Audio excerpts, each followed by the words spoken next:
Welcome back to lesson 5.5 in Unit 5. We're going to focus this time on actually graphing linear functions. And now you can see all three equations are opened up. So we are going to learn about standard form in this lesson. We've already seen slope-intercept form, or y equals mx plus b, and point slope form, y minus y1 equals m times x minus x1. And we've used them quite a bit in previous lessons.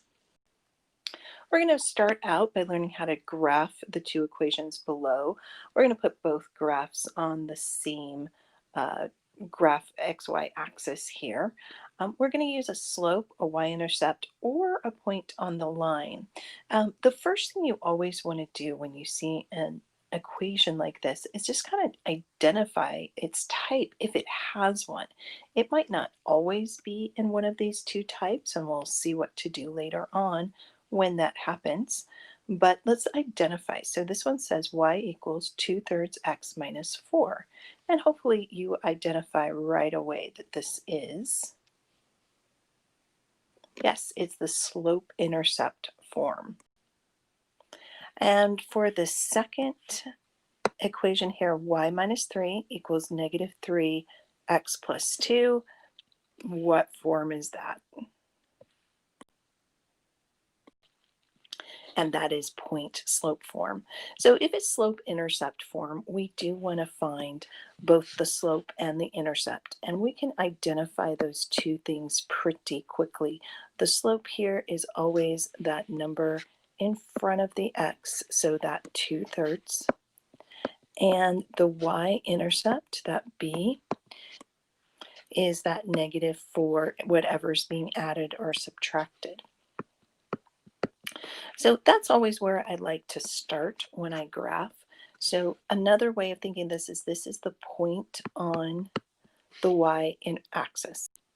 I'm going to go to the y-axis and down to -4 and put a point right there.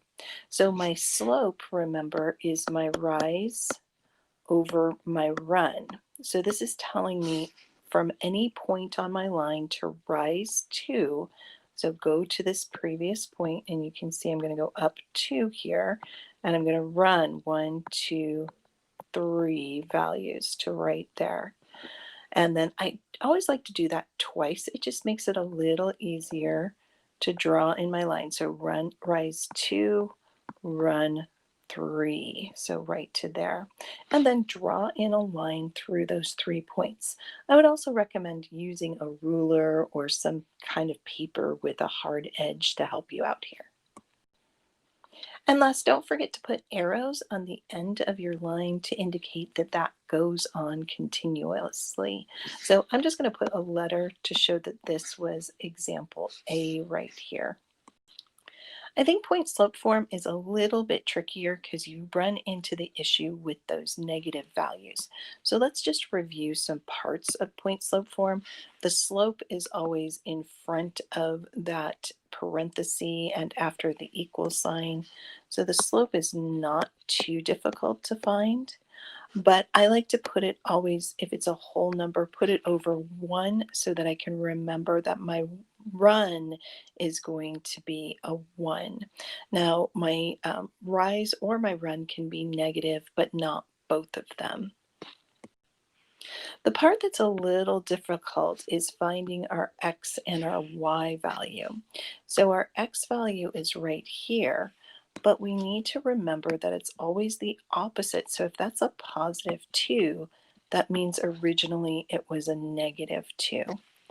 And for our y value, since it's -3, that means our original value was positive 3.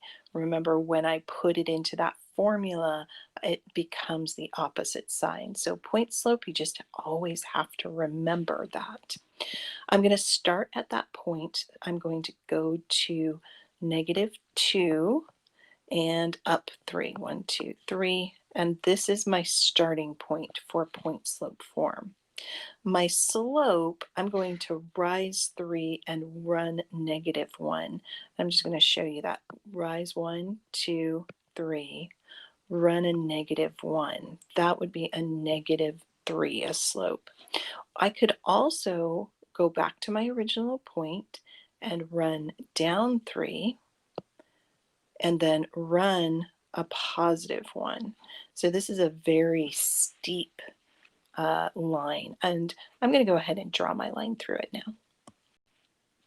All right, this definitely takes some practice, and you'll get some great practice when you do your problems on Delta Math.